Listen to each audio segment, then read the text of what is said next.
प्यारे बच्चों नमस्कार। कक्षा 11 की भौतिक विज्ञान की क्लास में आपका स्वागत है। जैसा कि हम सभी लोग जानते हैं, हम लोग चैप्टर 2 पढ़ रहे थे, मापन तथा त्रुटियाँ, जिसमें से हमने पिछले लेक्चर में, ये हमारा दूसरा लेक्चर है, इससे पिछले लेक्चर में हमने देखा था कि राशियाँ क्या होती हैं, राशियाँ कितने प्रकार की होती हैं। तो हमने जाना था 2 प्रकार की होती हैं, एक मूल राशियाँ, एक व्युत्पन्न राशियाँ। उसके बाद हमने राशियों के मात्रक के बारे में जाना था और वहीं पे हमारी वीडियो समाप्त हो गई थी। तो चलिए उसी के आगे देखते हैं। मात्रक तो तुम लोग जान गए थे कि मात्रक वह निश्चित मानक होता है जो किसी राशि के लिए, परिमाण के लिए व्यक्त किया जाता है, वही था ना। अब चलिए देखते हैं मात्रक के प्रकार। मात्रक के प्रकार तो मात्रक होते हैं, जैसे ही राशियाँ 2 प्रकार की होती हैं वैसे ही मात्रक 2 प्रकार के होते हैं।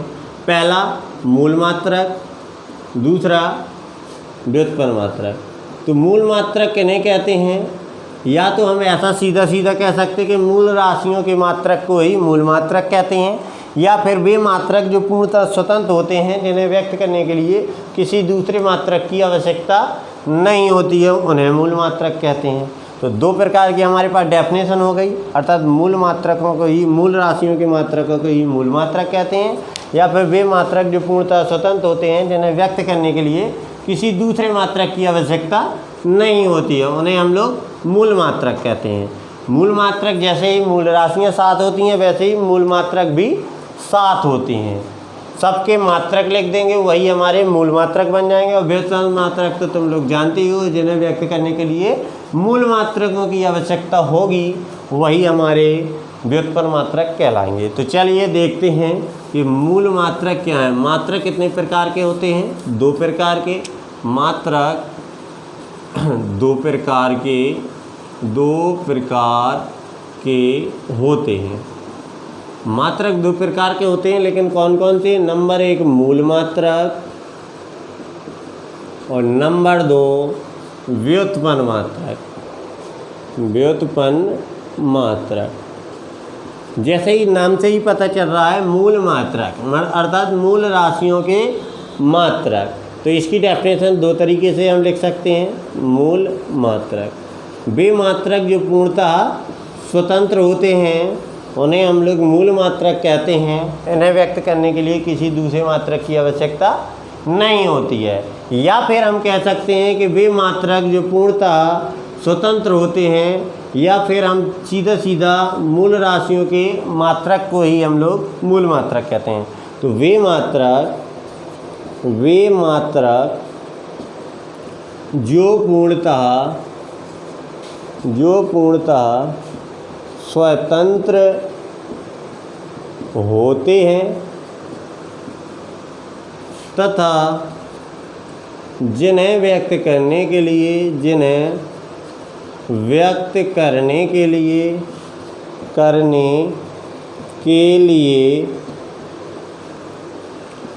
किसी दूसरे मात्रक की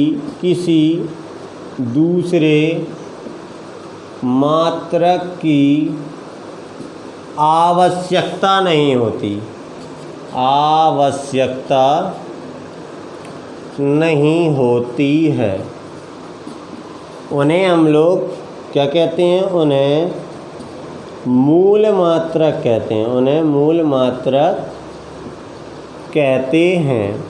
ये कितने होते हैं? जैसे मूल राशियाँ 7 होती हैं, ये संख्या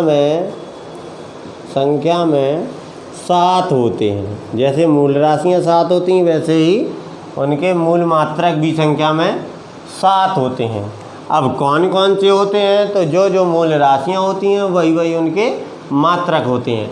जैसे मैं बात करूँ, एक जगह आप लोग डाल देना मूल राशियाँ और एक जगह डाल देना मूल मात्रक। तो चलिए देखते हैं। मूल राशि सबसे पहले मैंने ली, सपोज कर लो लंबाई। लंबाई का मूल मात्रक क्या होगा? मीटर।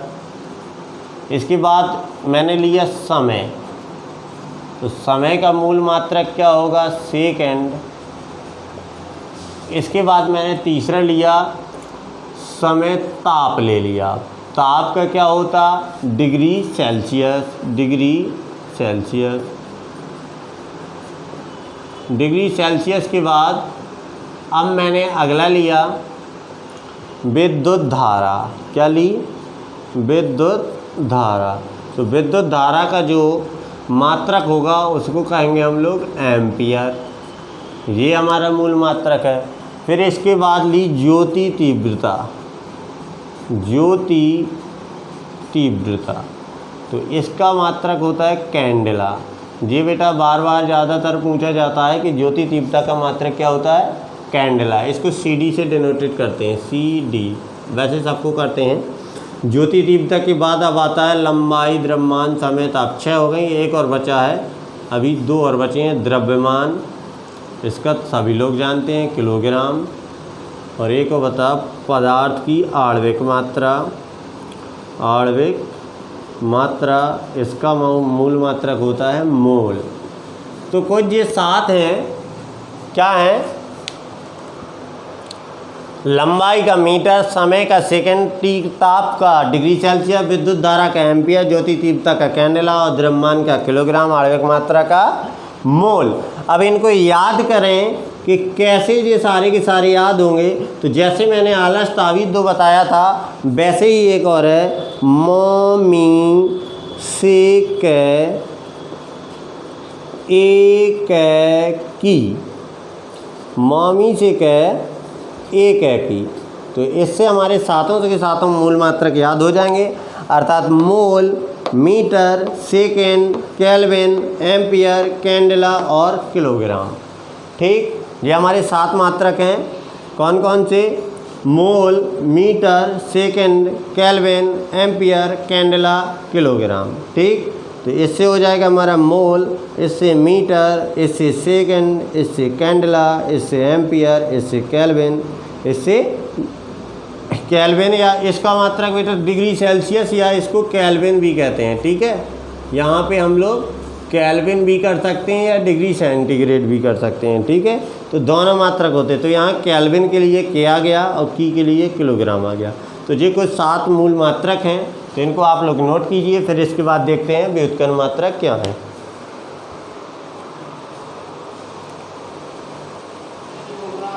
चले बेटा, अब आगे जाके हम देखते हैं व्युत्पन्न मात्रक। दूसरा क्या आता है? व्युत्पन्न मात्रक। ये भी ठीक उसी प्रकार है, जिसी प्रकार मूल राशियाँ और व्युत्पन्न राशियाँ थीं, उसी प्रकार ये व्युत्पन्न मात्रक भी होंगे। अर्थात व्युत्पन्न राशियों के मात्रक को भी हम क्या कह सकते हैं?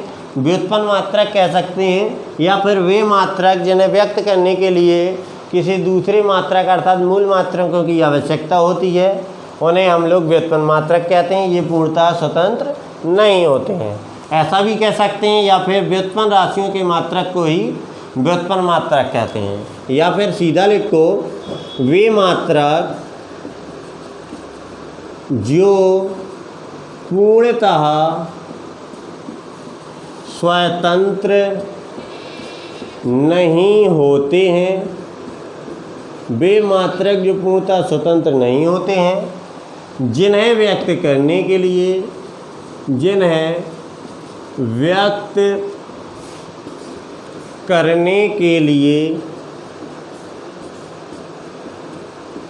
मूल मात्रकों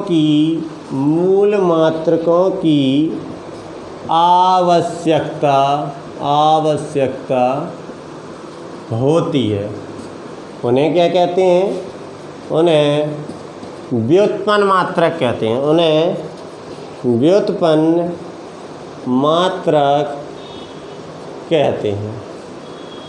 ठीक है, अर्थात वे मात्रक जो पूर्णतः स्वतंत्र ना हो और जिन्हें व्यक्त करने के लिए हम लोग मूल मात्रकों की सहायता लें, उन्हें हम लोग व्युत्पन्न मात्रक कहते हैं। या फिर सीधा व्युत्पन्न राशियों के मात्रक को ही व्युत्पन्न मात्रक कहते हैं। जैसे मैंने एक व्युत्पन्न राशि ली, सपोज कर लो मैंने लिया त्वरण। त्वरण एक व्युत्पन्न राशि है, क्योंकि इसमें हमें एक बार विस्थापन और 2 बार समय लेता है। त्वरण का मात्रक की बात की जाए तो त्वरण का मात्रक क्या होता है? मीटर प्रति सेकंड स्क्वायर, यही होता है ना। तो कितने मूल मात्रकों की आवश्यकता हुई? 1, 2। ठीक है, तो यहाँ पे हम एक एग्जाम्पल लिखेंगे। त्वरण का मात्रक मीटर प्रति सेकंड स्क्वायर। तो इसको थोड़ा और अच्छे से विस्तार से, ताकि हमें समझ में आ जाए, तो त्वरण को व्यक्त करने के लिए हमें दो मूल मात्रक कौन कौन से हैं वो दो मूल मात्रक, मीटर तथा सेकंड की आवश्यकता हुई।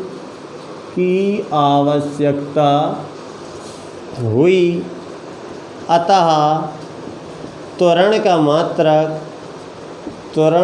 मात्रक कौन सा मात्रक है, व्युत्पन्न मात्रक है।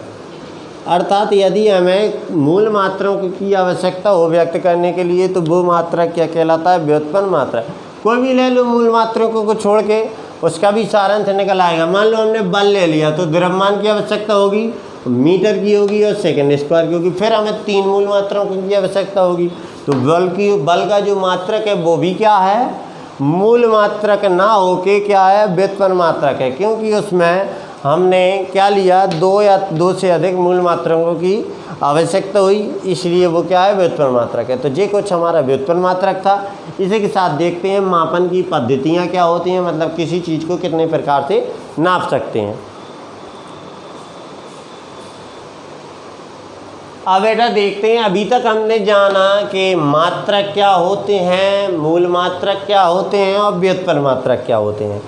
अब इसके साथ अब हम आगे चलेंगे, और अभी तक तो हमने मात्रक जाना, अब हम जानेंगे मात्रक अर्थात मापन की पद्धतियाँ। क्योंकि हमारे यहाँ इंडिया में कोई पद्धति चलती है, तो रूस में कोई और चलती होगी, अमेरिका में कोई और चलती होगी, तो उसी हिसाब से अलग अलग देश में अलग अलग पद्धतियाँ चलती हैं। तो हम देखते हैं कि पद्धतियाँ कितने प्रकार की होती हैं। कभी कभी हम भी, जैसे लंबाई है, लंबाई को कभी हम मीटर में नाप लेते हैं, कभी सेंटीमीटर में नाप लेते हैं और कभी फुट में नाप लेते हैं। तो इस प्रकार हमारे मापन की कई 3-4 टाइप की पद्धतियाँ हो जाएंगी। तो उन्हीं को देखते हैं क्या हैं पद्धतियाँ। ठीक है, मापन की पद्धतियाँ। मापन की पद्धतियाँ क्या होती हैं, क्या कहलाती हैं। ठीक, तो मापन की पद्धतियों में हमें पता है कि हम किसी भी राशि को 2 या 3 प्रकार से नाप सकते हैं, अर्थात उनकी पद्धतियाँ भी कुछ होंगी। तो चलिए देखते हैं मापन की पद्धतियाँ क्या होती हैं। तो देखेंगे किसी राशि को 2 या 2 से अधिक मात्रकों के रूप में दर्शाया जा सकता है। ठीक है, तो देखना किसी भी राशि को हम लोग 2 या 2 से अधिक रूपों में दर्शा सकते हैं मात्रकों को। जैसे हम लंबाई का एक एग्जाम्पल ले लो, या फिर हम लोग समय का ले लें, तो कभी हम कहते हैं सेकंड, कभी उसी को नाप देते हैं घंटे में, कभी नाप देते हैं उसको नैनो सेकंड में। तो सब अलग अलग पद्धतियाँ हो जाएंगी ना। तो चलिए ऐसे ही हम लोग द्रव्यमान को कभी किलोग्राम में नाप देते हैं, कभी क्विंटल में नाप देते हैं, ऐसे ही अलग अलग नापते हैं। तो उसी प्रकार की जो पद्धतियाँ कुछ हैं, तो चलिए देखते हैं। तो 2 या 2 से अधिक रूपों में दर्शाया जा सकता है। तो अब हम लोग देखेंगे कि मापन की पद्धतियाँ कितनी होती हैं। ये तो आप लोगों को ऐसे ही लिख लेना है किसी कोष्टक में। अब देखेंगे मापन की पद्धतियाँ 3 होती हैं। मापन की पद्धतियाँ 3 होती हैं। 3 कौन कौन सी होती हैं? नंबर 1 CGS पद्धति। CGS पद्धति का मतलब है सेंटीमीटर ग्राम सेकंड। क्या है मतलब? इसमें अर्थात लंबाई को सेंटीमीटर में नापेंगे, द्रव्यमान को ग्राम में नापेंगे और समय को सेकंड में नापेंगे। CGS, तो CGS को क्या लिखेंगे? सेंटीमीटर में नापेंगे हम लोग लंबाई को और ग्राम में नापेंगे हम लोग द्रव्यमान को और सेकंड में नापेंगे हम लोग समय को। तो ये CGS पद्धति का फुल फॉर्म हुआ। दूसरा FPS, मतलब अब लंबाई को नापेंगे हम लोग फुट में, और वजन को नापेंगे हम लोग पाउंड में, और समय को नापेंगे हम लोग सेकंड में। ठीक है, तो FPS पद्धति, इसमें क्या करेंगे, लंबाई को किस में नापेंगे, फुट में, और वजन को किस में नापेंगे, पाउंड में, और हम एस को किस में नापेंगे, सेकंड में। ठीक, इसके बाद तीसरी आती है सबसे बड़ी पद्धति MKS पद्धति। तो MKS पद्धति में क्या होता है, हम लोग अर्थात द्रव्यमान को नापेंगे हम लोग, मीटर को नापेंगे हम लोग, लंबाई को नापेंगे हम लोग मीटर में, और किलोग्राम, द्रव्यमान को नापेंगे हम लोग किलोग्राम में, और समय को हम नापेंगे सेकंड में। अर्थात कभी कभी ऐसा एक क्वेश्चन पूछ दिया जाता है, ऐसी कौन सी राशि का मात्रक है जो तीनों पद्धतियों में नहीं बदलता है, तो वो कौन सा मात्रक है, समय का, अर्थात सेकंड सेकंड सेकंड। एक ऐसा मात्रक है जो तीनों की तीनों पद्धतियों में नहीं बदलता है, सेम रहता है, और बाकी देखिए मात्रक सब में बदल गए। CGS में इसको ग्राम में आएगा, ये पाउंड में आएगा, और ये MKS में किलोग्राम में आएगा। ठीक इसी प्रकार मीटर का भी, अर्थात लंबाई का भी, ये सेंटीमीटर में, ये फुट में, ये मीटर में। तो ये हमारी 3 पद्धतियाँ होती हैं, जिसमें से सबसे छोटी पद्धति CGS है, फिर उसके बाद FPS है, और सबसे बड़ी MKS है। तो चलिए इस पद्धतियों को नोट कीजिए, फिर आगे चलते हैं। एक और हमारी पद्धति है जो हमारी पूरे संसार अर्थात अंतर्राष्ट्रीय स्तर पर नापी जाती है, जिसको कहते हैं SI पद्धति, इंटरनेशनल सिस्टम। तो चलिए इसको कॉपी कीजिए, फिर इसके बाद देखते हैं इंटरनेशनल सिस्टम क्या है। थोड़ी अब बेटा देखते हैं हम लोग SI पद्धति अर्थात इंटरनेशनल सिस्टम क्या है। SI पद्धति, इसी का दूसरा नाम है इंटरनेशनल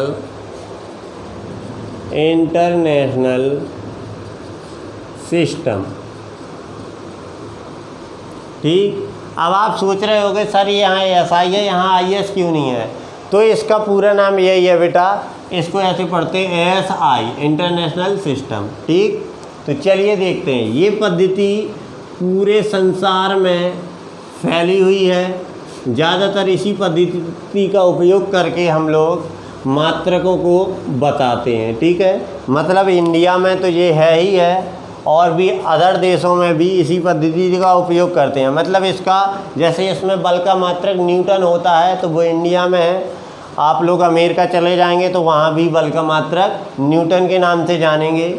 यहाँ पे ये वाला मात्रक नहीं जानेंगे, जैसे अपन लोग कहते हैं कि किलोग्राम मीटर प्रति सेकंड स्क्वायर, वहाँ पे बल के मात्रक को न्यूटन नाम से जानते हैं, उसी को कहते हैं हम लोग SI पद्धति। अर्थात इस पद्धति में क्या है, अंतर्राष्ट्रीय पद्धति है ये। ठीक है, इस पद्धति में हमें कुछ मात्रकों को रखा गया है, जैसे हम कह दें इसमें तो वो 7 मात्रकों को तो पहले ही रखा गया है जो हमारे मूल मात्रक होते हैं। इसके साथ ही कुछ और मात्रक हैं जो स्टेरेडियन है, स्टेरेडियन और हमारा रेडियन, 2 मात्रक और हैं इसमें रखे हुए हैं। तो चलिए देखते हैं कि ये पद्धति क्या कहलाती है। तो कुछ मात्रक ये 7 हैं और ये 2 ये हैं, और सबको मिला के जो भी और नए मात्रक बनते हैं वो भी किस पद्धति में है, इंटरनेशनल पद्धति में। मतलब इसमें हम कुछ इस तरीके से लिखेंगे, यह पद्धति अंतर्राष्ट्रीय स्तर पर है, अंतर्राष्ट्रीय स्तर पर है। इसका उपयोग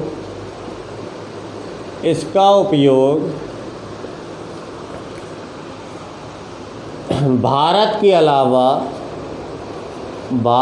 अलावा अन्य देशों में भी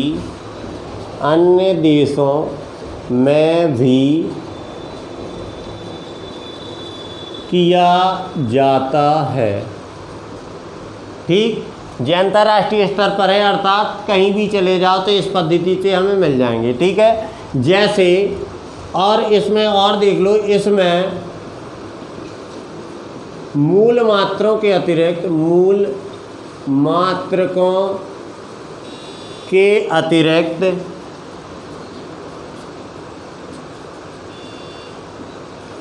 दो और मात्रक जोड़े गए हैं। अर्थात इसमें मूल मात्रक तो वो थे ही 7 और 2 और, एक हमारा रेडियन जो हमारा कोण का मात्रक होता है, जिसको हम लोग समतलीय कोण कहते हैं, समतलीय कोण, और दूसरा हमारा स्टेरेडियन। कौन सा? स्टेरेडियन, जिसको हम लोग घन कोण कहते हैं। तो ये 2 मात्रक और हैं SI पद्धति में, और 7 तो वो हैं ही और 2 ये हैं। और भी हम अंतर्राष्ट्रीय स्तर में उनसे जो भी मात्रक बनते हैं उनको भी हम लोग SI पद्धति में रखेंगे। जैसे बल का SI मात्रक क्या होता है? न्यूटन। जानते हैं ना सभी लोग। अर्थात जो वैज्ञानिकों के नाम वाले मात्रक होते हैं, स्थायी मात्रक होते हैं, वो सब किस में रखे गए हैं? SI पद्धति में। ठीक, जैसे और हम बात की जाए, ये तो बल का SI मात्रक हो गया। हम कहें दाब का SI मात्रक, दाब का SI मात्रक तो वो होता है बेटा पास्कल। जो भी साइंटिस्टों के नाम होते हैं वो सब SI पद्धति में रखे गए हैं। और फिर वो 7 मात्रक तो हैं ही, जैसे एम्पियर, और भी कहते हैं हम आवेश का मात्रक, एक साइंटिस्ट का नाम है। आवेश का मात्रक भी क्या? कूलॉम। तो जो भी साइंटिस्टों के नाम है सभी के सभी SI मात्रक कहलाते हैं इंटरनेशनल सिस्टम। ये सभी हमारे SI मात्रक हैं इंटरनेशनल सिस्टम वाले। और भी कुछ कल लिखवा देंगे, तो अभी आज नोट कर लीजिए आप लोग SI मात्रक क्या कहलाते हैं। ये अंतर्राष्ट्रीय स्तर पर ये पद्धति का उपयोग किया जाता है। यही हम जानते हैं कि इंडिया के अलावा कहीं भी इनका उपयोग कर सकते हैं। 9 तो वो हैं, 2 ये हैं, और कोई भी साइंटिस्ट का नाम आ जाए तो सारे के सारे इसी पद्धति में रखे गए हैं। तो आज के लिए बस इतना ही। नमस्कार। यदि वीडियो पसंद आ रही हो तो लाइक, सब्सक्राइब और शेयर ज़रूर कर दें, ताकि इसका लाभ आपके मित्र लोग भी उठा सकें। नमस्कार।